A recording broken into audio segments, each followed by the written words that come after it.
All right, I think it's 7 o'clock, so let's get this rolling so we can respect everyone's time. Should be done by 8 o'clock at the latest, maybe 7:45. Thanks everyone for hopping on. And for those who can't make it tonight, who are watching this on demand, a lot of good stuff as we get closer to section play. Excuse me. And first off, I think it's important that we say, first off, congratulations to everyone who's been selected for the state tournament so far. And then congrats to you all who have been chosen as section officials. Um, it's quite the process that the basketball committee does when we select our officials for section games, as well as when we get turnbacks. Mike and I spend lots of hours on the phone and talking to different people to fill those holes. Um, so if you've been selected for a section tournament game, that's because you represent Gopher well, and we know that games are going to be taken care of when you're working them. So congratulations to everyone who's made it. And I'm going to share my screen. If you got questions tonight, reminder, put them in the chat. Remember the chats for questions um, that one are pertaining to the things we're talking about right now, or if you have a question on a play that we might be able to answer later that might help everyone as the group. So let's make sure we keep the chat professional in that sense, that we're asking questions related to section play or a play or something that we think might help the group when we have time for question and answers. And we'll have people from the basketball committee monitoring the chat to be able to answer certain questions and whatnot. All right.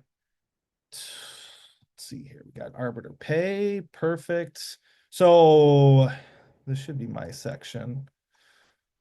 So one thing we just want to bring up real quick is arbiter pay. A lot of our sections will be using arbiter pay. Some will, some won't. When you check in, there'll be schools will be letting you know if they're going to pay you individually or if it'll be the section office that pays you. So just kind of be aware of that.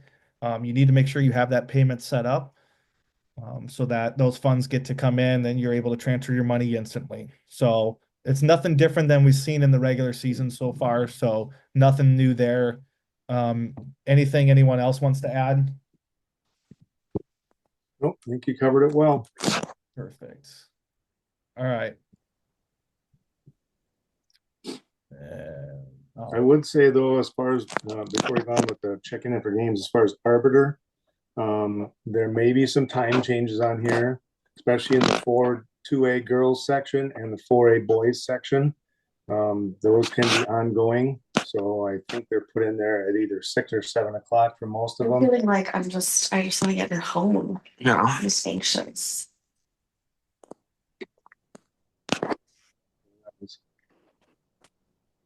So just make sure you keep on top of your arbiter to make sure when there's time changes that you're going back in and accepting those time changes.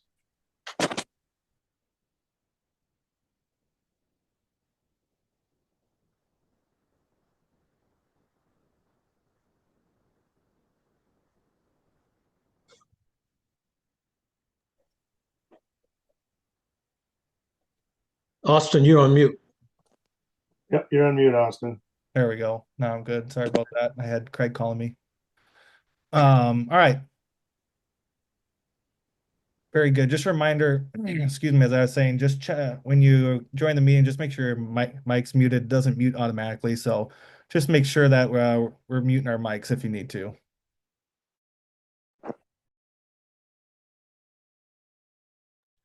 All right. Checking in for games. Mike, you want to cover that?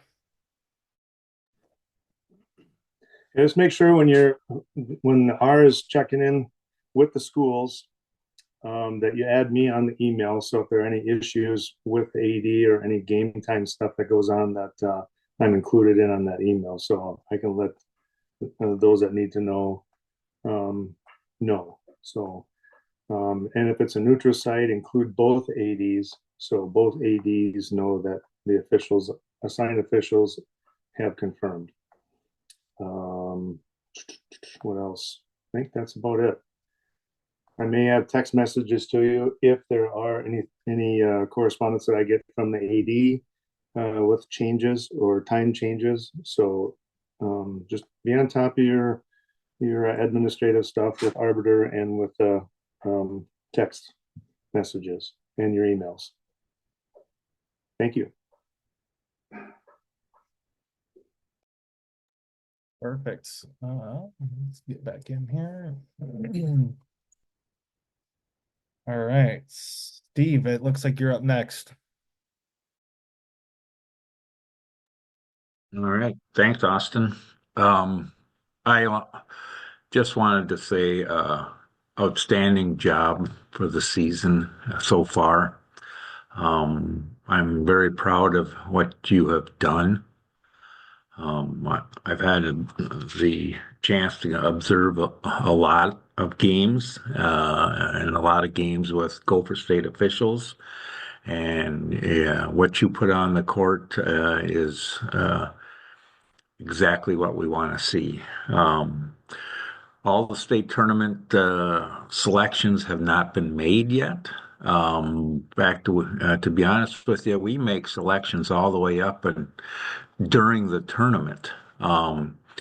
Because this year we have the new added circumstance that you have to watch all the tapes. So make sure you go in and watch all those tapes before March 1st is the deadline. I don't want to lose any more officials that have qualified that take themselves out because of the tapes. We also have a lot of officials that would have been selected, but they didn't complete all their business during the year. So we got to do a better job professionally taking care of our stuff off the court, making sure you got all your green check marks. You've seen the tapes, you've seen the videos, you've attended everything you're supposed to. Um, because you work so hard, and to miss it by missing one thing, and no, we don't give any exceptions. We have typically 650 officials that do it right, that apply, and we have a handful that don't. So it's not that hard. So, but in the future, just take care of that business. Our philosophy going into sections should be the same that we've had all year long. Get the rule book in play in the first half. Call the first fall. And then I hear this term a lot when I was watching people and evaluating. We want the kids to decide the game. Well, I agree 100%. But if a kid fouls a kid and we don't call it, who's deciding the game? So if the calls are there, make the calls. The videos won't lie. They can't say anything. I didn't get a call this year that said they called everything.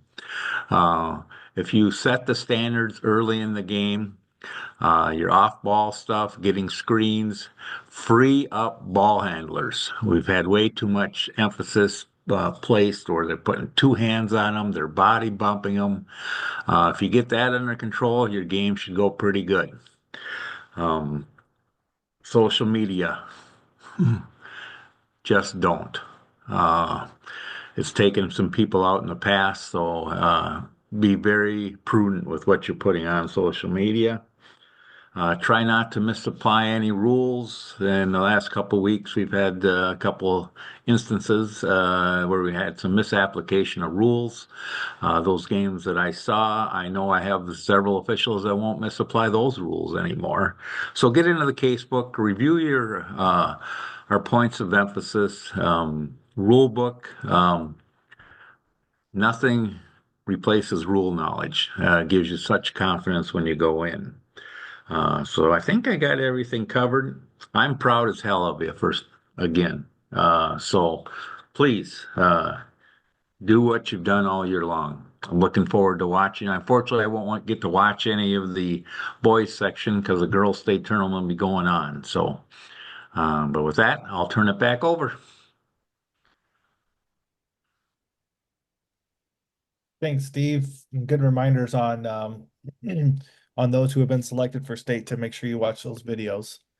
All right. Next up, we've got Eric. Eric was going to cover our pregame protocol for section, which is a little bit different than the regular season. So, Eric, take it away. All right. Thank you very much, Austin. The first thing I'm going to cover related to pregame protocol is the wearing of the Gopher warm-up jacket. And we like crews working the semifinal and championship games to wear the Gopher jacket, but we want to make it clear that it's not mandatory. Okay, so if you don't have a Gopher jacket but are willing to wear one, you can either borrow one from a fellow official or notify a committee member, and we will do all we can to provide you with the jacket. Uh, you can also choose to wear, and this is for the men, you can also choose to wear the men's college jacket, which is very similar in design and style to the Gopher jacket. However, the women's college jacket is too dissimilar, so it's not a suitable substitute, if you will. But the bottom line is everyone on the crew wears a jacket or no one does. And it's interesting that some of us who reviewed the tape noticed that the MO crew that worked the big Wayzata Hopkins game on Friday wore their college men's jackets. And I don't think that's a coincidence. We've received a lot of nice compliments about our jackets. And if other associations are copying what we're doing, I think we must be doing something right. So into the pregame protocol, Mike and Austin have already covered how we should confirm with the sites, confirm the date, time, and name of the officials, both with the neutral sites and where the game is actually going to be played. So I won't go into that anymore. The only thing I might add is in that email, you might want to ask about site personnel and other security measures. Given what we saw happen given what we saw happen with the game the other night between Hopkins and Wayzata, I think security is going to be it's going to be it's going to be a high importance, if you will. So, moving forward, we want to plan to arrive 75 minutes prior to the start of the game. The idea is to be prepared for the unexpected, and you want to check the rims and you want to check that the rims are straight and that the netting is not too old and tattered.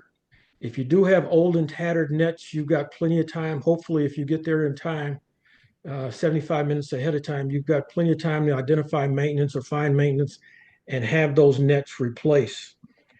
The sooner you can identify something is wrong, the more time you have to correct it. I chime in real quick. Yes. When you get there early and you're walking the court, one thing that I've noticed a lot on courts this year and when watching film, identify that 28-foot mark. I actually worked at a school the other night. And it's in one of our sections, actually, Champlin Park, that does not have a 28-foot mark. So if a school does not have a 28-foot mark, make sure you're working with site personnel to make sure we can get something there that will mark that 28-foot mark. So just be looking for that. If there's multiple lines on the in line, I've seen that at a few schools. Make sure you know which one is actually the 28-foot mark as well. So that's a good time to identify something that plays a big part in our game right now. Yep, that was my next point. So you may want to consider bringing a measuring tape as well as black and white adhesive tape to lay down missing court markings, including coaching box, the 28-foot tick marks, as well as the 4 baseline tick marks. So good point, Austin. Another thing that you may want to consider doing that you did not do during the regular season is pack an old school black and white official shirt for the official scorer to wear. Now, at the games that I've been observing, I've noticed that the official scorer is wearing the black and white, the old black and white official shirt. It makes it a lot easier for the calling official to identify who they should be looking at and who they should be reporting to. So if they don't have the official shirt, make sure someone on your crew brings an extra shirt along with them.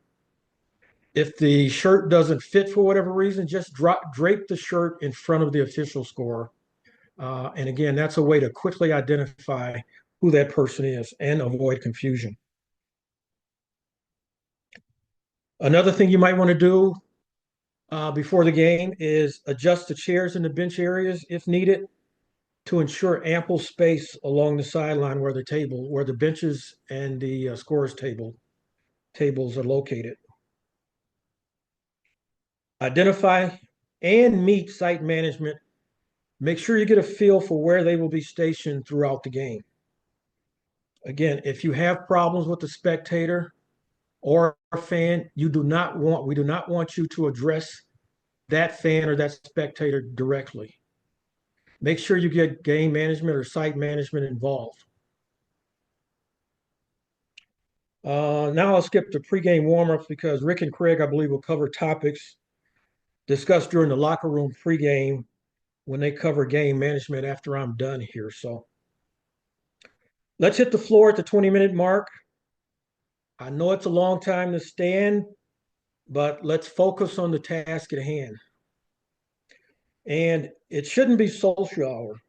So don't just sit there and chit-chat among yourselves. I'd rather see you chit-chatting with the players, building some camaraderie with the players prior to the game starting versus catching up with one another because you haven't seen each other for maybe 2 or 3 weeks, okay?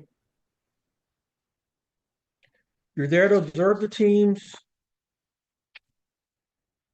look for uniform conformity and illegal equipment. And if you need to break up the monotony, it's okay for U2 and U1 to feel free to swap ends of the court after the coaches and captains meeting to ensure each official gets a chance to look and observe both teams. At the 13-minute mark, bring coaches and captains together halfway between the table and the center jump circle. We want to follow the state tournament protocol for coaches and captains meeting. The R faces the table while U1 and U2 face the R with backs to the table, each standing next to a coach with the players lined up in between facing one another. So you basically are constructing a tunnel, if you will. U1 and U2 should continue to watch their respective teams warming up. The referee should talk to the players while the coaches listen. A lot of times the coaches want to chit-chat with one another, but you want to make sure that the coaches are hearing exactly what you're telling the players so there's no confusion if an issue arises later. Coach, we covered that with the players. So when you're talking with the players, recite the usual sportsmanship talk. And don't forget to remind players to play through the shot clock horn. The only thing that stops the game is an official's whistle. Release the players and then continue your discussion with the coaches or continue the discussion with the coaches. Confirm with coaches that uniforms are legal and teams are properly equipped. Ask coaches to review and sign the book. We do not want to start the game with any administrative technicals, nor do we want to have any administrative technicals throughout the game. So put the responsibility on the coaches to make sure that everything is entered in the book correctly. Cover the coaching box with coaches, the bench areas that they must control or maintain control of their bench areas throughout the game. Discuss with them the timeout protocol and crew communications. So once you're done talking with the coaches, release the coaches. The referee and U1 should go to the table to check the scorer's book and meet with the shot clock operator respectively. And when done, return across court to pregame to your pregame warm-up positions. The crew comes back across at the 2-minute mark, comes back across the court at the 2-minute mark to meet assistant coaches and table personnel. And for the national anthem, let's stand 3 abreast and crew should decide between right hand over the heart or both hands behind the back. After player introductions, decide between blocks or spots and prepare to start the game. Prior to the toss, make sure the game clock shows 18 minutes and the shot clock is set at 35 seconds. The game clock starts with the initial tip, and the shot clock starts with possession. So that's basically the pregame protocol that I wanted to go through. Are there any questions in the chat or any questions that you have of me before I pass the meeting along to both Rick and Craig? Eric, I posted something in the chat. There is no Okay. other post in the chat as of right now. Speaking of administrative technicals, do we, the committee, want our officials to blow their whistle before they take the floor in boys' games? Because we know they're probably going to be dunking, and we can do some preventive officiating as we talk kids out of the paint, as we talk kids out of hands holding, no hands. Do we want to blow the whistle before we take the court? Or if not, are we going to administer the technical fouls for dunking? Guidance, please. Okay. I'm I good will with. step in on this one. Okay, go ahead. We will not blow our whistle when we go on the court, and we will administer the team technicals for dunking. That's why we're out there at 20 minutes. We shouldn't have any issues with it. If they do, they do. But currently, we do not have that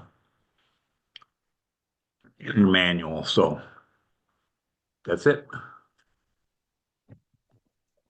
Thank you, Steve. I would add too, Eric, that pre-jump ball is a good time for the U1, U2 to make sure that uniforms are tucked in prior to jump ball. Okay, good point. Yep, I left that off. Missed that.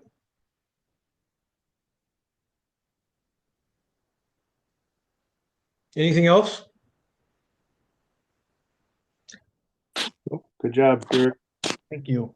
One quick note I had when Eric was talking about the shot clock, I don't think we've seen it too many times this year. I've had it at a few schools that we've caught it during the pregame. Just remember that the shot clock should not display tenths of a second. Just be aware some shot clocks do it under 10 seconds. Some shot clocks can be set to do it under 5, and there's some that don't do it till it's under 1 second. So I've had all three happen at schools this year. So when you check that shot clock pregame, just be aware of that and make sure the tenths of a second are shut off before we tap it up in the air. All right.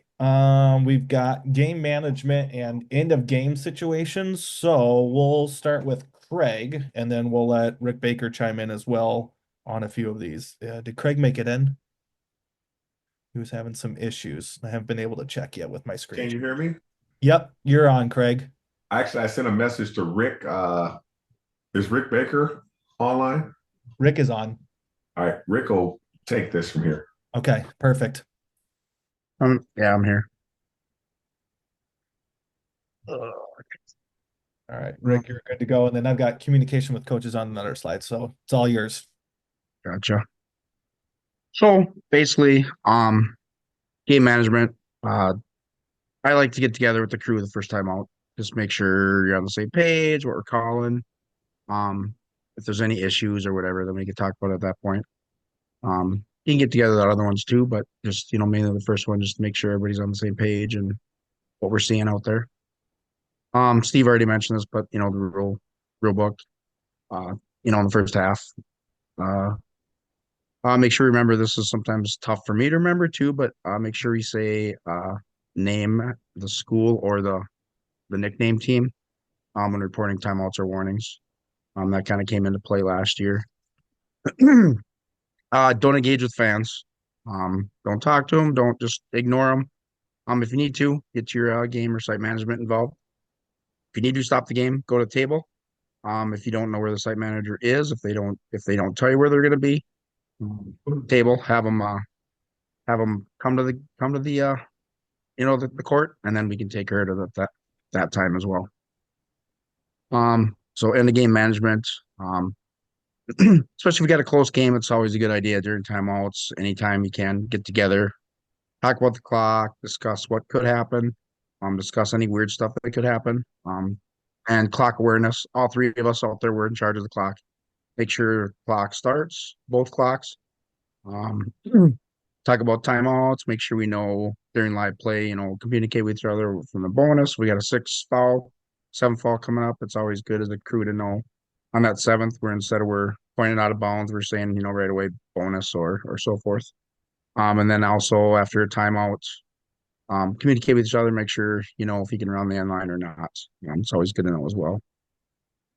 Um, Good thing too to discuss in the pregame. I don't know if anybody covers or not, but uniforms, make sure they're tucked in. If we have to do it in the game, if we have to keep wearing the same player, we have the right to send them out. Hopefully if we don't have to do that, but if we do, that'll definitely send a message to that player and other players, if you take their playing time away.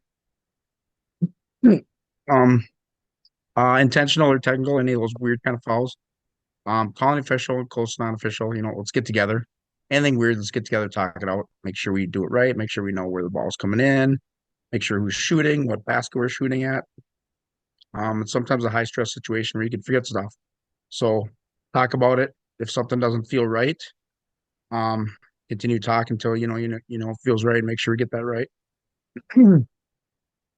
Again, like I said, don't be afraid to get together as a crew at any time. Um, talk about stuff during the game that we need to. We're there to get stuff right. Um, During timeouts, uh, make sure we watch the teams. Because a lot of times the teams are crossing each other. That's where stuff could happen. Keep an eye the non-calling official. You got all three of us out there. Make sure you watch teams where they cross each other. Nothing cheap happens. Nobody throws an elbow, says something stupid, anything like that. Um, and then game table and bench awareness. Just make sure we're out there doing what we got to do. Take care of the benches. If we have to issue a warning, issue a warning. If we have to issue technical fouls, it's technical fouls. It's just another call. Don't take them personal. And just go out there, work hard, and have fun like we've been all year. Awesome. Awesome. If I could add one thing, I cannot stress communications among three officials. There's never not a time to make sure you get things right. That's all I want to say.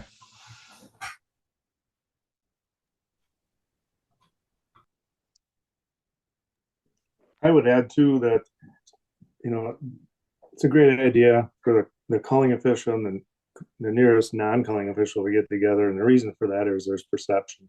So if you're going over to the table of report, you've upgraded from a common foul to an intentional foul, or you have a technical foul on a coach. That way, two officials have conferred about it and have agreed about it. So the coach is not pitting one official against the other. So just perception wise.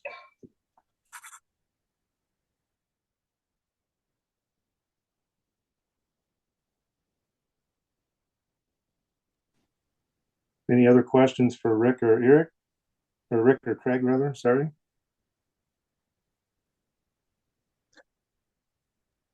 Well, So do not, we? I'm gonna add one more thing too. Yeah. Like Craig said, communication. I've actually had this happen the last 2 weeks in not high school games but other games. Make sure we're counting the players. Let's not put the ball in play with 6 or 4 or whatever. It can happen. You got people, high emotion. They get confused, going off, getting on. Take that extra 1-2 seconds so we don't have to issue a technical foul for having 6 on the court, because everybody kind of thinks it's our fault. It is in a way, but it's not totally our fault. But we can prevent that from happening. Like I said, it's happened. It's happened a couple times in the past 2 weeks, and it does happen. So we don't want it to happen, from now on. So. good So point. I was just gonna mention that we didn't really go through the locker room pregame. Is that something we should maybe, have the coordinator sort of just add one or two things that they cover in their locker room pregame, or do we think we've adequately taken care of everything? Let's do this. Mike, do you want to talk about communication with coaches? And then Eric, I think that's a good idea. We can pop in and just take a couple minutes to talk about what things we address in our pregame that are beneficial for everyone to know. Yep. I had a few things written down, but I didn't cover it in my talk. Gotcha. Well, we'll let Mike go and then we'll hop back into that. Yeah. Okay, great. Coach communication. Be aware of perceptions. Spend equal time with both coaches. So if you're center of the trail on that side, the lead becoming the new trail, bring the ball up. You're going to hear some things from coaches. All they want to do is be heard. So at least acknowledge them, even if you don't give them a long answer. We're not there to give them a dissertation or a long answer. Listen to them, and if you have something to add to their conversation, make sure it's rule based. If they're asking a question about whether or not, hey, make sure you see the track. Okay, coach, we'll get a better look next time. Stuff like that. So they just want to acknowledge that you hear them. I would say also, because we're in sections and we're working postseason, that we allow them a little more leash than we normally would during the regular season. One of these teams is going home, so it's going to be a little more enlightened tension with one coach or the other. Also, I would say during free throws, if you have a 2-shot free throw, or a shooting foul for 2 shots or a double bonus, when you go report the foul, stay away from the benches. Stop where we're in the reporting area and just back into the jump circle, and wait for the second shot, and then bring subs in if there's subs, and then go over to the coach and say, all right, coach, what do you got?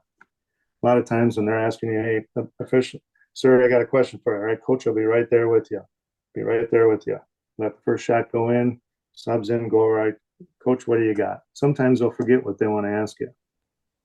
So, but when you get over there, then they only have like 4 or 5 seconds to talk to them. You give them a quick answer, boom, gotta go. We're not going to spend all day with the coach over there. Also, if I might, one of my other things I do is during timeouts, when coach want to speak to you, tell him I'll be right back. Wait for the 15-second horn. He's got about 10 seconds to say, okay, coach, we got 15 seconds. What do you got? And move on. Yeah. Also with that too, good point, Craig, but also that too, you're going to have assistants come out of these timeouts during the huddle on the timeouts and want to ask questions.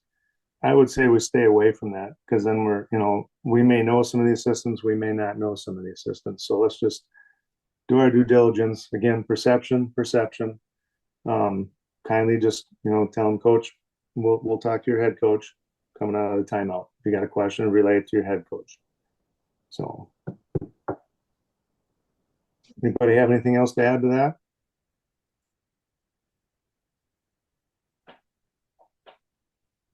All right, Q&A. Eric, you wanted to add something for pregame. Yeah, Eric, go ahead and chime in. I think we covered some of it, especially with intentional fouls and technical fouls through Rick's presentation.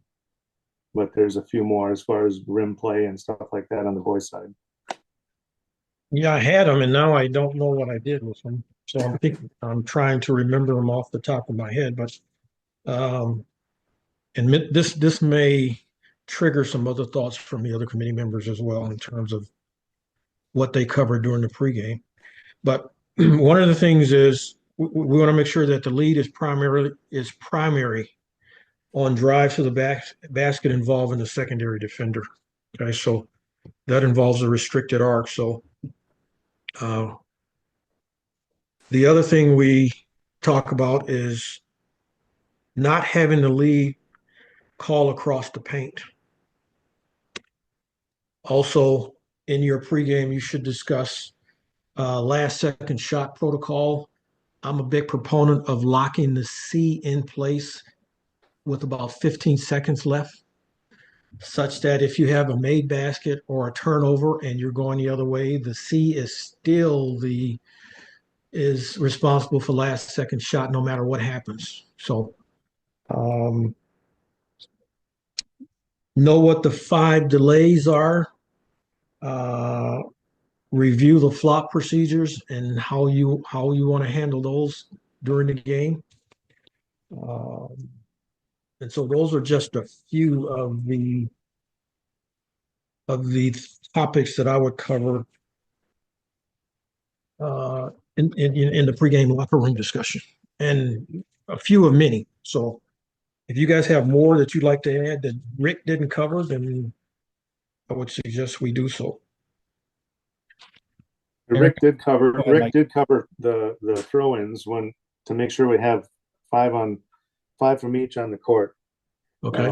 The trail and the center should help out with that. Make sure and just give a thumbs up or head nod to whoever the third official is that's administering the throw in. Like Rick said, take that extra couple, 3, 4, 5 seconds to look at your partners before administering the throw in. Another thing I just thought about is that the C should always assume pressure, either after a made basket or a defensive steal or a defensive rebound. The C needs to hang back and make sure that the defense is if there is defensive pressure, that the C is giving the new trail coming down the assistance and the help that they need. Just the C shouldn't just turn and bail. Always hang back.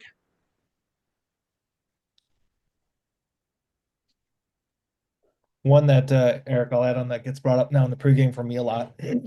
When we talked about the restricted arc play, is the reminder that passing crashes, the restricted arc is still in play.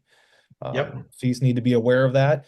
One thing I tell my crews in my pregame is we're always going to say the numbers right away, right? I'm going to say 33 was in the restricted arc, and we're going to say 12 was driving. That way we have the numbers out there and we don't forget it, because if we get in a long conversation and we change the call because we need to, then we say, okay, well, who drove, right? So one thing I always do with my partners, because I have short-term memory loss, is I get the numbers out there right away and we have the numbers floating out there. And then we're getting together. If we're getting together, we got to have information, right? We're getting together with information. Remember color and number, not just number. If you got Minnetonka 31 was in the arc, or blue 31 was in the arc, your partner has less to process. Color and number. Sorry, Austin, I didn't mean to step on you. No, that's good. And that made me think of something else. If you haven't watched training tape number 7 that Jason has sent out, reminder, if we do change the call, we change it on the spot, then we take it to the table. All right. So if we get the crew together and we have to change a call, change it on the spot, and then take it to the table. Are we at communication with coaches yet? Done. Okay. You got something to add? No. Go ahead, Kent.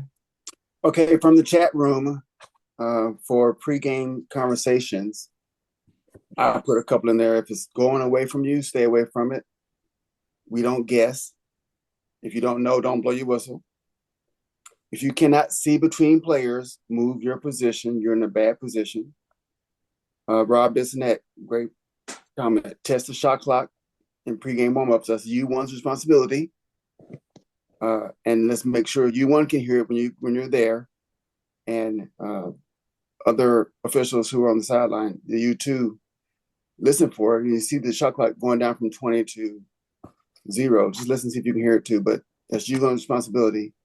So thank you that. And if you have another comment, either unmute and talk about it, or drop it in the chat room and I'll read it for you. That's all I got. Another thing we're trying to get away from is having the trail call fouls at the basket, especially if the play is going away from the trail and toward the lead. We want the league to take that. Unless we've got a crew saving call or everybody in the gym sees that there was a foul that the lead passed on and that the trail just absolutely felt they had to come in and get.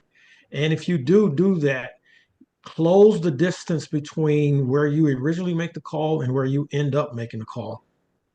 And it makes it look a lot better. It gives your call a lot more legitimacy versus you standing at the 28-foot mark making a call at the basket. I have a couple to follow up on that. Get in the habit of closing down when you're the trail in the center, not only on the fouls that you got to go and get, but on shots. Also, trails, get to start at the 28-foot mark, and if I don't mind if you work lower. Most of the time, we can probably have 2 C's. It's much better than being out there. Spot mechanics. This will slow you down. It's section games. We're excited just like they are, but it'll slow you down, take you through your process, and then try to match what they did to your call. So if they, if their hands are straight up, it's hard to push. So, give the walking signal, a hold, a hack, whatever, but try to match what they did to your signal and then go over to the table and report that same signal. What else do I got here? Know why somebody in your primary is on the floor and protect rebounders the same way we do shooters. That's it.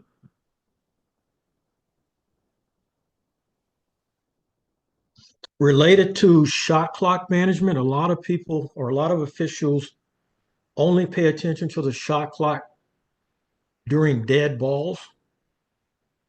But to be a good shot clock manager, you need to look at the shot clock while the ball is live because, you've got offensive rebounds, defensive rebounds. The shot clock needs to be set differently depending on if it's an offensive rebound or a defensive rebound. You've got a live ball turnover. When that ball is turned over, you need to take a look at the clock and make sure that there's 35 seconds on the shot clock. So don't just be a dead ball shot clock manager. You have to be a live ball shot clock manager because live ball action dictates what the shot clock does. Good point, Eric. I think we heard this last year. Someone said, be the official who every time you cross a line, you take a peek at the shot clock. If you're the trail, you're coming across half court, take a peek up at the shot clock. If you're the lead, you're crossing the end line to get into your position, take a peek at the shot clock on the other end as the ball's getting inbound and make sure it starts. If you're the C, if you have no pressing matchups in your primary, take a quick peek up at the shot clock before finding your next matchup. Be the crew member that can come in and save the day if the shot clock erroneously resets in a key situation. Be the person that comes in and knows exactly what it needs to be.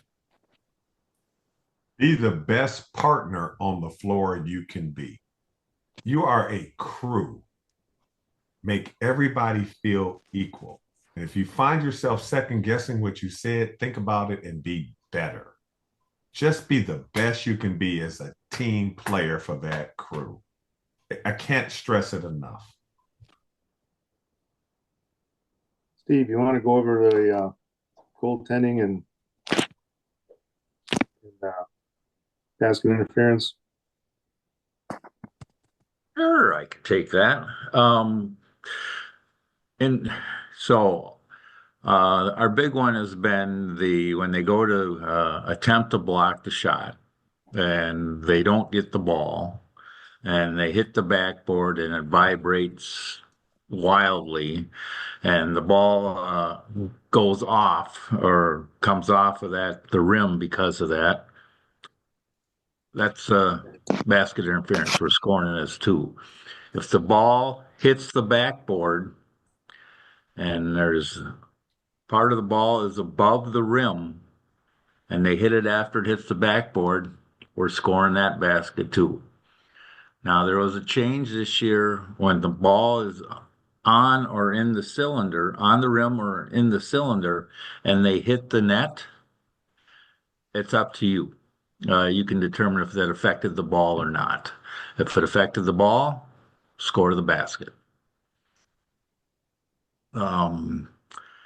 Also, hanging on the rim,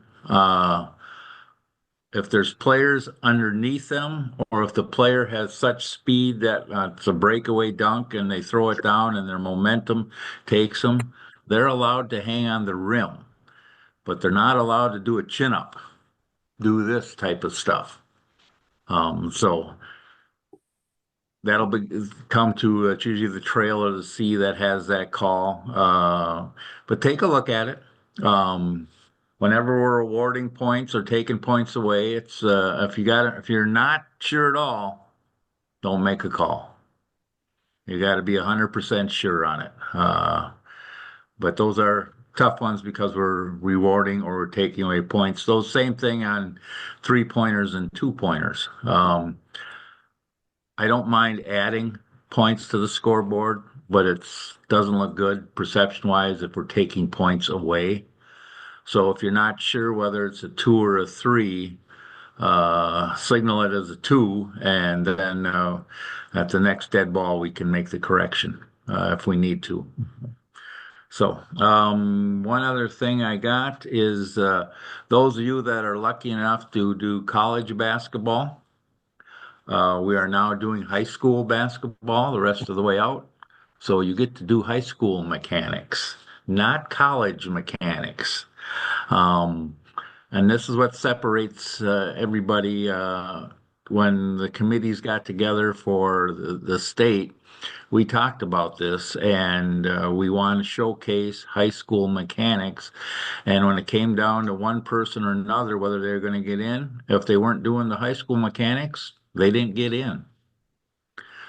We've given you every possible signal pretty much that you can use for high school. And the other thing is, don't forget to count.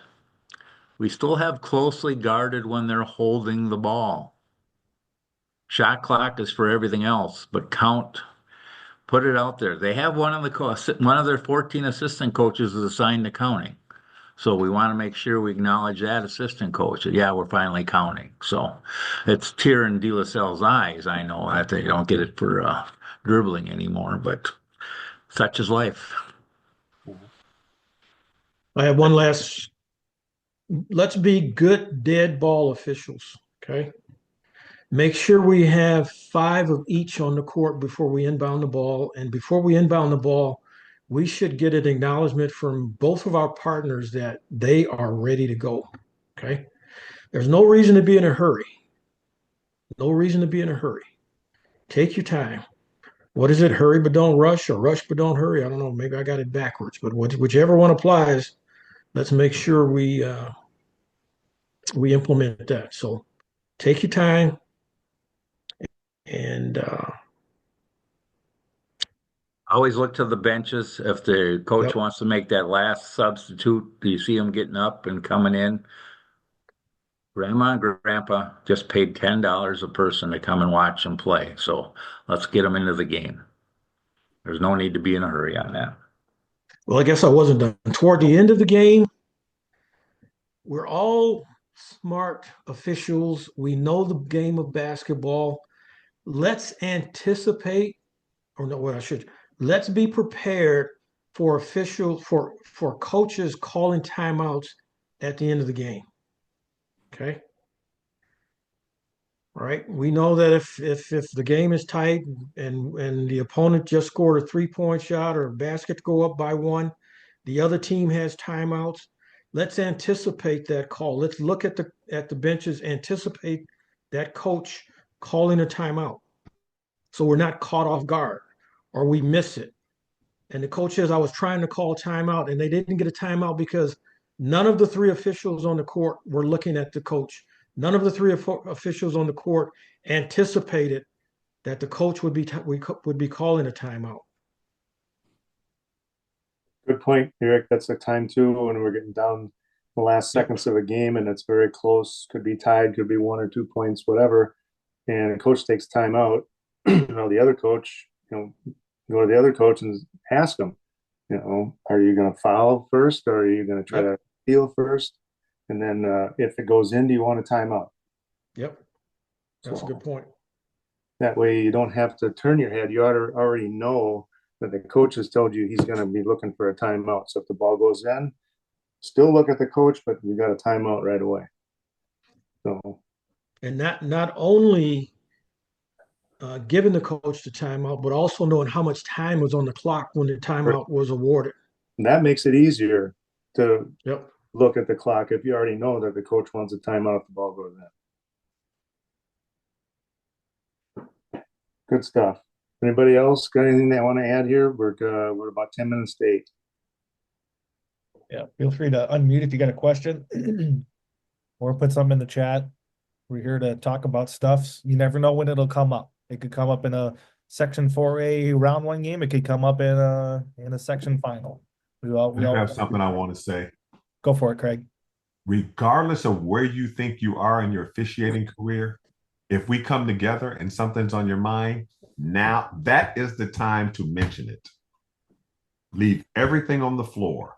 Don't take anything to the locker room and say, Well, I kind of thought about this. You don't have to be the most senior. You don't have to be the most experienced official on the floor to actually have a point that we need to consider. We are a crew.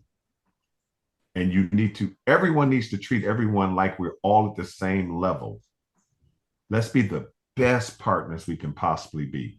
The other thing is, and Steve and Eric and everybody else would agree with me, have fun. I'm going to quote Steve: smile when you can, laugh when you can, cry if you have to. But this is the sections. It's win or go home. Have fun. You never know when your last game is going to be. You never know when their last game is going to be. If you walk into this situation thinking that I got to be the best I can on all levels, you're probably going to have a really good game. I wish everyone the best. As Steve and Eric and everybody like to say, we're your biggest fans and your biggest cheerleaders. Enjoy this moment. There's so many people who wish they could be here. You're one of them, and you're probably going to go further. And when you do, just keep all those things in mind. I wish everyone the best. And I'm so excited to see what you do on the floor. Let me piggyback off what Craig just said. Some of the section games are better than the state tournament games. The environment, the venue that these games are played in are they're just better suited to the high school basketball game. They're more intimate, and the fans, and when you have the fans and the bands and the cheerleaders and whatnot, and uh, what's at stake in these games is just absolutely incredible. And it's the high of the highs and the lowest of the lows. The team, somebody's going to have to go home. Somebody's going to lose. It's like you said, it's win or go home, win or go home. And let's keep that in mind when we are when we're dealing with these teams. Awesome. I'll just add a couple things here, a little bit of inventory stuff before we close for the night. Those that have been assigned assignments in the state tournament, we have 34 total officials that are members of Gopher that are in either the boys or the girls state tournament. So awesome. Good representation. Also, we have a total of 67 section games for Gopher. That's boys and girls included. So we have 32 girls and 35 boys. There are going to be some headaches, and some of you have already seen some of them, where 4A and 4A boys and 4-2A girls are such big sections that they start out with an email. They're going to have this many teams, and by the time they finalize stuff and they're getting ready for section seedings, they have about 2 to 4 or 5 teams drop out because they don't have enough to field a team and they don't think that they're competitive or whatever their reason. So then I get that second email. When I get the first email, I have to be proactive and make sure we have crews on them. So if you had an assignment that got canceled on Arbor, that's the reason it got canceled.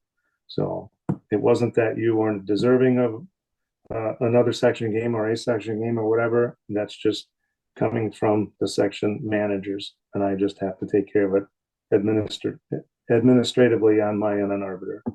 So there will be some turnbacks throughout these section games. Somebody's going to get hurt, somebody's going to get sick, whatever. So when that happens, Austin and I will make sure that we get it filled. So you may be getting another section game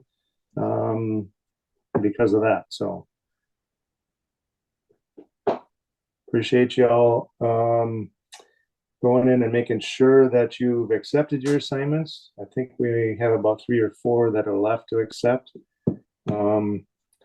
We may have one more game, possibly. Depends on how seeding goes in 8-4A girls, I believe it is.